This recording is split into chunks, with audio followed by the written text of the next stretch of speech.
इस वक्त की सबसे बड़ी खबर, शिंदे सरकार शक्ति परीक्षण पास करने में कामयाब हो गई है। एकनाथ शिंदे ने अपना बहुमत साबित कर दिया है। एकनाथ शिंदे सरकार अग्नि परीक्षा में पास हो चुकी है। तो जिस तरीके से लगातार हम कह रहे थे कि ये एक औपचारिकता मात्र है, वो औपचारिकता पूरी हो चुकी है और शिंदे सरकार ने बहुमत का आंकड़ा पार कर लिया है। ज्यादा जानकारी के साथ मेरी सहयोगी वैदेही हमारे साथ जुड़ी है। वैदेही, जैसा कि हम बात कर रहे थे कि फ्लोर टेस्ट में पास होना एकनाथ शिंदे के लिए सिर्फ एक औपचारिकता है और वो औपचारिकता अब पूरी हो चुकी है। जी बिल्कुल, जैसे कि हमने देखा है कि एक औपचारिकता थी कि शिंदे सरकार का बहुमत सिद्ध होना, लेकिन जिस तरह के आंकड़े, जिस तरह की वोटिंग उन्हें देखने को मिल रही है वो 164 का आंकड़ा है। 164 का आंकड़ा ये काफ़ी बड़ा आंकड़ा है एकनाथ शिंदे के लिए और एकनाथ शिंदे सरकार ने जो है वो अपना बहुमत सिद्ध किया है और विश्वासदर्शक जो प्रस्ताव था वो पूरी तरह से पार कर दिया है। जैसे कि हमने देखा है कि और एक चीज़ इसमें देखने को मिल रही है कि महाविकास आघाड़ी के काफ़ी सारे विधायक यहाँ वोटिंग के लिए लेट पहुँचे। यहाँ पर 7 ऐसे विधायक और नेता है कांग्रेस के और एक एनसीपी के हैं जो कि लेट पहुँचे और लेट आने के बावजूद उन्हें जो है वो वोटिंग करने की परमिशन दी नहीं गई। उसमें अशोक चव्हाण, विजय वडेट्टीवार जैसे बड़े नेताओं का नाम है। इसके सिवाय संग्राम जगताप, अन्ना बनसोड़े, दत्तात्रेय भरणे ये भी अब्सेंट है, ऐसा भी कहा जा रहा है। तो जैसे कि हमने देखा है कि ऑलरेडी महाविकास आघाड़ी के पास आंकड़े कम है, ऊपर से 8 विधायकों का वोटिंग नहीं हो पा रहा है क्योंकि वो लोग लेट आए हैं। उन्होंने जो है वो अपना टाइम लिमिट जो थी वो नहीं पूरी की और लेट आने के बावजूद उनको जो है वो वोटिंग करने की जिस तरीके से हम देख रहे हैं 164 वोट पड़े हैं एकनाथ शिंदे के पक्ष में, जिसे कहते हैं एक तरीके से क्लीन स्वीप है। ये महाविकास आघाड़ी ने तो पहले ही हथियार डाल दिए। जी बिल्कुल, क्योंकि महाविकास आघाड़ी के पास जितने विधायक हैं, 3 दल एक साथ आके जितने विधायक हैं वो एकनाथ शिंदे और बीजेपी से एक गुट के बिल्कुल कम है और यही बात जो है वो महाविकास आघाड़ी के सारे नेताओं को पहले से ही पता थी, इसीलिए पहले से ही हथियार डाले दिए गए थे। क्या ऐसा भी सवाल उपस्थित हो रहा है? क्योंकि अगर सबको वोटिंग के बारे में थोड़ा भी एक सीरियसनेस होता तो बिल्कुल विधायक जो है वो अपने टाइम पे आते। 8 विधायकों ने यहाँ पर वोटिंग तो की नहीं है, वैसे भी महाविकास आघाड़ी के आंकड़े वैसे ही कम हो गए हैं। तो जैसे कि देखा है कि जिस तरह से पूरा बहुमत जो है वो एकनाथ शिंदे को जिस तरह से मिला है, भारी वोटों से उन्होंने अपना विश्वासदर्शक प्रस्ताव जो है वो पारित किया है, जीत गए हैं वो। उसी से हम देख रहे हैं कि जो है वो पूरी तरह से जीत एकनाथ शिंदे और बीजेपी की होते हुए यहाँ पर दिखाई दी है। और एक बात है, 164 वोट जो है वो उन्हें मिले हैं और 164 का आंकड़ा कल भी उनका था, आज भी यहीं पर उनका देखने को मिल रहा है। तो कहीं ना कहीं एक भारी जीत, एक क्लियर जीत जो है वो यहाँ पर एकनाथ शिंदे गुट की दिखाई दे रही है। जी वैदेही, बनी रही हमारे साथ। येशा भी हमारे साथ लगातार जुड़ी है। येशा, हमने देखा किस तरीके से विधानसभा की कार्रवाई हो रही है। फ्लोर टेस्ट हुआ, 164 मत पड़े एकनाथ शिंदे के समर्थन में। यहां पर एकदम क्लीन स्वीप, एक होता है कांटे की टक्कर, एक होता है फाइट पुट करना, लेकिन यहां पर तो एकनाथ शिंदे की आंधी ने सबको साफ कर दिया। जी आप सही कह रहे हैं, क्योंकि हमने देखा कि कल भी जहां 164 वोट पड़े थे, आज भी 164 वोट है। यहाँ तक कि आज जो है जो बीजेपी एकनाथ शिंदे का जो गुट है वो कॉन्फिडेंट था कि 164 से ज़्यादा वोट होंगे, लेकिन अब ये समझ सकते हैं कि जो कल 107 वोट भी जो मिले थे महाविकास आघाड़ी को, आज शायद वो 100 का आंकड़ा भी पार ना कर पाए, क्योंकि जैसे वैदेही ने खुद कहा कि 8 जो विधायक है वो फिलहाल सदन के बाहर है, वो अंदर भी एंटर नहीं कर पाए। ये एक समझ में आ सकता है कि शायद जो है महाविकास आघाड़ी सरकार ने फ्लोर टेस्ट के पहले ही जो है घुटने टेक दिए थे। यहाँ तक कि हमने देखा था कि जब ये पूरा महाराष्ट्र पॉलिटिकल क्राइसिस शुरू हुआ था तब तो जो है तभी जो महाविकास आघाड़ी गवर्नमेंट ये कह रही थी कि फ्लोर टेस्ट भले ही हो जाए, हमें पता है हमें फिर से जो है मेजॉरिटी मिलेगी ही मिलेगी। लेकिन अब जो है कल की जो एक डिफीट देखने के बाद, क्योंकि कल राहुल नार्वेकर जो बीजेपी के विधायक थे उन्हें स्पीकर पोजीशन पे बिठाया गया, ये जो है कल की एक जीत एक कंटिन्यूस दिखा रहा था कि आज भी जो है जो फेवर है वो एकनाथ शिंदे की तरफ ही जाएगा। यहाँ तक कि जो एकनाथ शिंदे का स्केड्यूल है वो भी काफ़ी ऐसे कॉन्फिडेंट था, ये दिखाते हुए कि जो आगे चल के है आगे चल के बीजेपी और एकनाथ शिंदे के जो गुट है वो साथ में मिलके सरकार बहुत अच्छे से चलाएंगे। हमने देखा कल जहां खुद एकनाथ शिंदे स्पीच दे रहे थे स्पीकर के इलेक्शन के बाद, उन्होंने ये तक कहा कि आगे चल के जो बाला साहेब का हिंदुत्व है वो एकनाथ शिंदे और बीजेपी मिलके संभालेंगे महाराष्ट्र में। हमने देखा था कि हमेशा से यही बात कही जा रही थी कि बाला साहेब का हिंदुत्व, क्योंकि बाला साहेब जो है महाराष्ट्र में शिव सैनिकों के लिए एक दैवत्य माने जाते हैं। ये कहा जाता है कि उनको लोग पूछते हैं, यानी कि शिव सैनिक जो है बाला साहेब को पूछते हैं, तो बाला साहेब की नक्शे कदम पर चलते ही हम देख रहे हैं कि एकनाथ शिंदे ये कह रहे हैं कि वो आगे चल के बाला साहेब जैसे चाहते थे वैसे ही महाराष्ट्र को रखेंगे। बिल्कुल येशा, ये जो बात आपने कही, जिस तरीके से 21 जून से ये महाराष्ट्र में ये पूरी क्राइसिस शुरू हुई, हमने देखा 21 जून को एकनाथ शिंदे ने बगावत की, उनके बगावत करने के बाद एक विधायक उनके साथ जाते रहे, और आज अगर इस पूरे पॉलिटिकल ड्रामा के दी एंड के तौर पर आज के दिन को देखें, एकनाथ शिंदे अब मुख्यमंत्री बन चुके हैं और वो ये बात जानते हैं कि जो बाला साहब ठाकरे की जो राजनीति थी, जो उनकी राजनीति करने का तरीका था, हिंदुत्व के एजेंडे को जिस तरीके से वो आगे ले जाते थे, एकनाथ शिंदे को इस बात का आभास है, इस बात का एहसास है कि उन्हें उसी आइडियोलॉजी को आगे ले जाना है, और यही वजह है कि उनको एक बड़े नेता के तौर पर और अब मुख्यमंत्री के तौर पर चुना गया है। जी सही बात है, क्योंकि जैसे हम देख रहे हैं कि वो यही ये अभी तो वो यही देख रहे हैं कि बाला साहेब के नक्शे कदम पर वो चल सके। हमने देखा था कि बाला साहेब ने कभी भी कोई सीट एक्सेप्ट नहीं की, वो सिर्फ शिवसेना के जो मुखिया है उसकी तरह रहे, यहाँ तक कि उनके जो नज़दीकी थे उनको वो कहते थे कि वो राजकारण करे। बाला साहेब ये सोचते थे कि उन्हें राजकारण नहीं करना, लेकिन वो जो शिवसेना है उन्होंने इसलिए बनाई है ताकि वो हिंदुत्व के लिए काम कर सके और मराठी मानुस के लिए काम कर सके।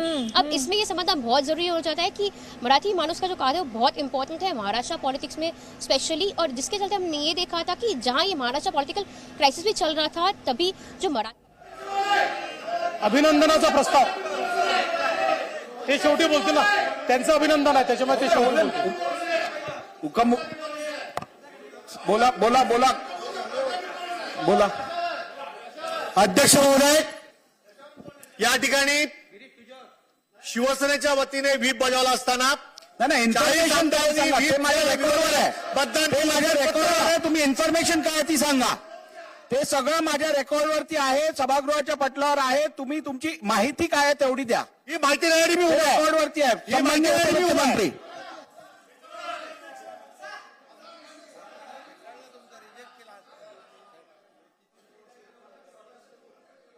अध्यक्ष महोदय, या सभागृहाने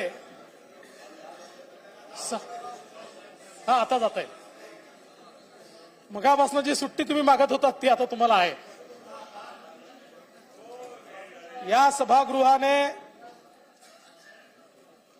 शिवसेना भाजपा युतीचे आमचे मुख्यमंत्री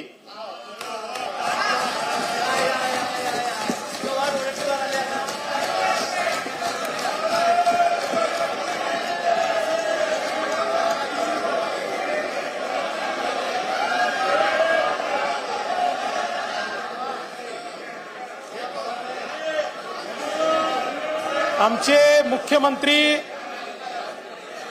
श्री एकनाथरावजी शिंदे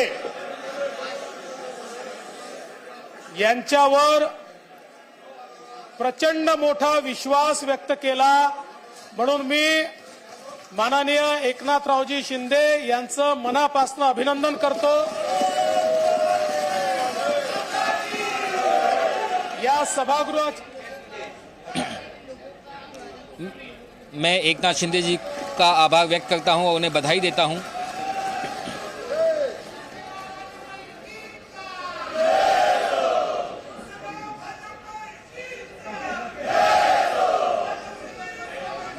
शिवसेना भाजपा गठबंधन की सरकार बनी है और जिन सदस्यों ने इस प्रस्ताव के पक्ष में मतदान किया, मैं उन सभी का आभार तो मानता ही हूं।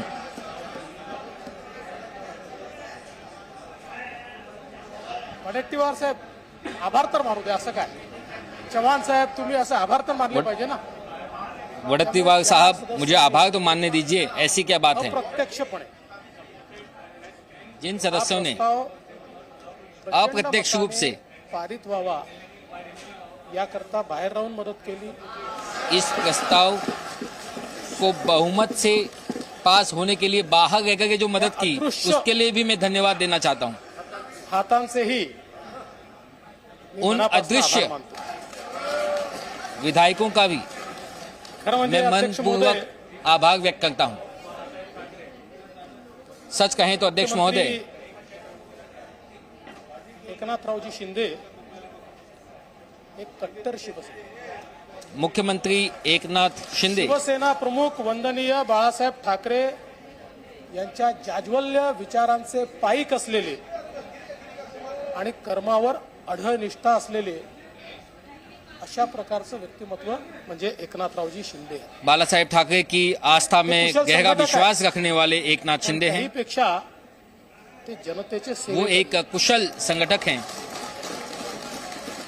लेकिन उससे ज्यादा शिवसेना वो प्रमुख जनता के सेवक हैं।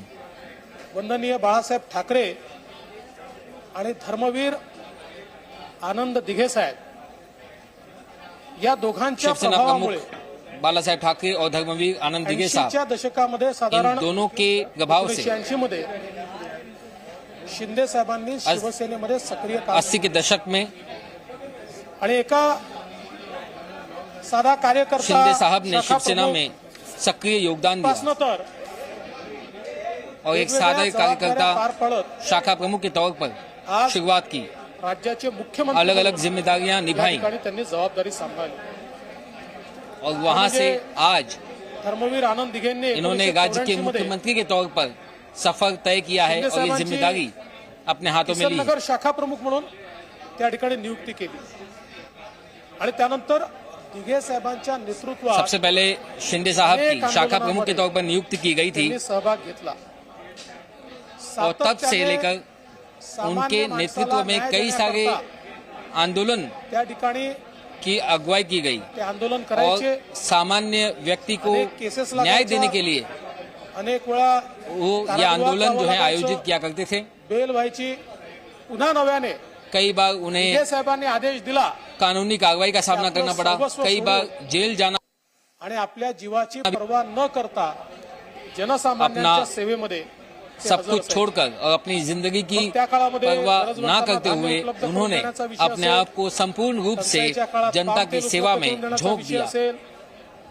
या सगळ्या अडचणीच्या काळामध्ये छोट्या छोट्या गोष्टींकरता देखील प्रशासनाच्या विरोधात इन तमाम अलग अलग आंदोलन उभं करायचं चैलेंजेस आणि के सामने रहते हुए त्या माध्यमातून वे प्रशासन के सामान्य खिलाफ माणसाला न्याय द्यायचा पहले आंदोलन हे करते देखील थे त्यांनी और या उसके ठिकाणी जरिए करून दाखवलं. जनता को नंतर न्याय दिलाने का काम करते थे। 2004 साली ते तेव्हाच्या एकत्रित ठाणे मतदारसंघात निवडून आले आणि त्यानंतर सलग 4 वेळा 2004 में वो थाने से पाचपाखडी जीत करके हा आए मतदारसंघ झाला. बतौर विधायक। असे 2004 पासून सलग 4 वेळा उसके बाद जब विधानसभा महाराष्ट्राच्या नई बन गई, विधानसभेमध्ये ते या ठिकाणी पोहोचले. तब 2004 से लेकर के लगातार 4 बार वो महाराष्ट्र विधानसभा के माझ्यासोबत मंत्री म्हणून सदस्य देखील त्यांनी काम केलं. बतौर विधायक चुनकर आए। याहीपेक्षा सगळ्यात महत्वाचं काही असेल पिछली सरकार में उन्होंने मेरे साथ मंत्री बनकर के भी काम किया सीमा था। प्रश्नावर जे काही आंदोलन झालं, भुजबळ साहेब आपण त्यामध्ये होतात. या आक्रमक आंदोलनामध्ये एक प्रकारे उस वक्त त्यांनी सीमा मुद्दे पर जो एक सबसे बड़ा आक्रामक आंदोलन हुआ था, भुजबल साहब भी उस बात के गवाह हैं। उस आंदोलन के वक्त एकनाथ शिंदे साहब ने अपनी अहम छाप छोड़ी आणि थी। जवळजवळ त्यांच्या उस आंदोलन में इन्होंने अपना कार्यकर्ते होते. सक्रिय सहभाग लिया, 40 योगदान दिवस दिया। बेल्लारीच्या जेलमध्ये उस वक्त उनके साथ आमच्या सीमा प्रश्नाच्या संदर्भात 100 से ज्यादा त्यांनी कार्यकर्ता थे कारावास भोगला. और 40 दिन तक एक मोठं व्यक्तिमत्व हे त्यांचं तयार झालं. उन्होंने अपने कार्यकर्ताओं के साथ प्रवास हा राजकीय प्रवास जर आपण कारावास जो है उन्होंने सहन तर किया, 97 साली जेल में वो ठाणे रहे। महानगरपालिकेत नगरसेवक म्हणून निवडून आले. उनका अगर हमने राजनीतिक सफर देखा मनपामध्ये सभागृह नेते झाले, तो ठाणे महानगर पालिका में बतौर पार्षद चुन करके आए। आमदार झाले, ठाणे जिल्ह्याचे जिल्हा अलग अलग प्रमुख झाले. भूमिकाएं उन्होंने निभाई, आणि फिर वो विधायक भी बने, आपल्याला कल्पना आहे थाने के जिला प्रमुख भी बने और 2014 मध्ये हम सबको ये पता है मी मुख्यमंत्री झालो त्यावेळी कि उन्होंने अल्पशा 2014 में काळाकरता ते विरोधी पक्ष जब मैं मुख्यमंत्री बना पण तब त्यानंतर थोड़े से वक्त के लिए पुन्हा आम्ही एकत्रित वो आलो विरोधी पक्ष के नेता थे, आणि MSRDC लेकिन चे उसके बाद हम मंत्री फिर से एक साथ आए म्हणून त्यांनी कार्यभार स्वीकारला. और MSRDC के मंत्री के तौर पर काही लोकांना असं वाटायचं उन्होंने कार्यभार स्वीकार किया. की MSRDC यांना दिली कुछ लोगों को ऐसा लगता था कि MSRDC ने दिया, कर्तृत्व असतं त्याला पद महत्वाचं नसतं. लेकिन तो जिस जे काही आदमी में त्याच्या हाती असेल ते क्षमता आपलं होती है, विश्व जो निर्माण करू कर्मठ होता है, उसके लिए पद महत्वपूर्ण नहीं होता. त्यावेळी नागपूर मुंबई उसके हाथ में अगर आप पत्थर दें तो वो सोना बना सकता है. आता सध्या बाळासाहेब ठाकरेंच्या नावाने आहे.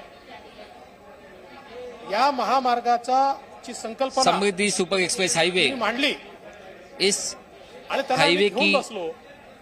संकल्पना हमने रखी थी चंद्रकांत दादा और तब हम इन्हें इनके साथ बैठा और मैंने इनसे बताया कि ये मेरी इच्छा है. MSRDC स्पेशल पर्पज व्हेकल आहे, तर हे काम आपण MSRDCच्या माध्यमातून करू. तो आणि एक आम्ही त्याचा उन्होंने पूर्ण कहा कि plan मुझे तयार एक केला. स्पेशल पर्पस व्हीकल चाहिए, 9 महिन्यामध्ये MSRDC का इसमें योगदान त्या चाहिए. ठिकाणी तब उन्होंने केलं. MSRDC आणि आज का हमें जवळजवळ बेहतर तो योगदान रोड, दिया त्याचा एक टप्पा तर जवळजवळ और पूर्णत्वाला इस आला आहे. योजना को पूरा पण करने हे में सगळं होत काफी असताना तिथे अहम सहयोग प्रत्यक्ष दिया और ग्राउंडवर ये जाऊन प्रोजेक्ट अब लगभग त्या पूरा व्यक्तीने होने की कगार पर है. तिथल्या समस्या सोडवल्या. त्या ठिकाणी तब संपूर्ण इन्होंने कामाचं प्रत्यक्ष तौर पर ग्राउंड अडथळे पर दूर जाकर केले इस आणि शख्स ते ने काम सुरळीत होईल याकडे पूरे सातत्याने लक्ष दिलं. हालात का मौके का त्या जायजा लिया, व्यक्तीचं तमाम शिंदे आहे. परेशानियों को त्यामुळे दूर मला असं किया. वाटतं की त्यातनं त्यांनी ऐसे आपल्या व्यक्ति का कामाची नाम है झलक ही एकनाथ दाखवून शिंदे. दिली. मग मुंबई इस तरीके से उन्होंने अपने काम की एक झलक सबके सामने पेश की. की ज्या मिसिंग लिंकच्या माध्यमातून मुंबई पुणे के बीच की दूरी कम करने वाला चाहे कोई एक एक्सप्रेस हाईवे हो एक रेकॉर्ड मोडणारा अशा प्रकारचा आयकॉनिक ब्रिज और चाहे कोई दूसरा प्रोजेक्ट हो, तो मुंबई और पुणे के बीच का जो समय है वो पूरा कम होने वाला है. किंवा बांद्रा वर्सोवा सी लिंक असेल, असे अनेक प्रोजेक्ट खूप सांगता येतील.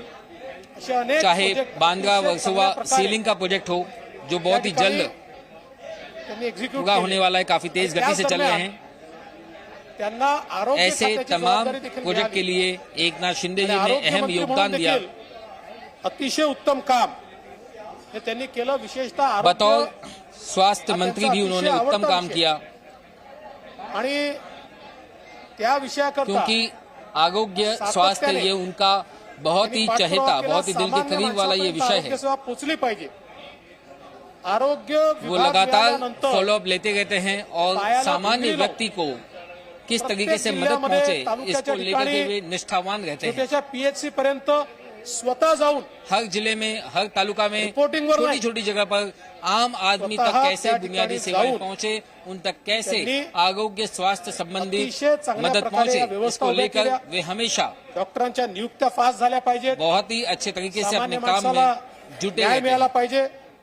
अशा प्रकारचं काम हे त्यांनी केलं. खरं सामान्य म्हणजे व्यक्ति को इंसाफ मिलते रहना चाहिए. एकनाथराव इस तरीके शिंदे के काम वो हमेशा करते रहते हैं. वेगळं रसायन आहे.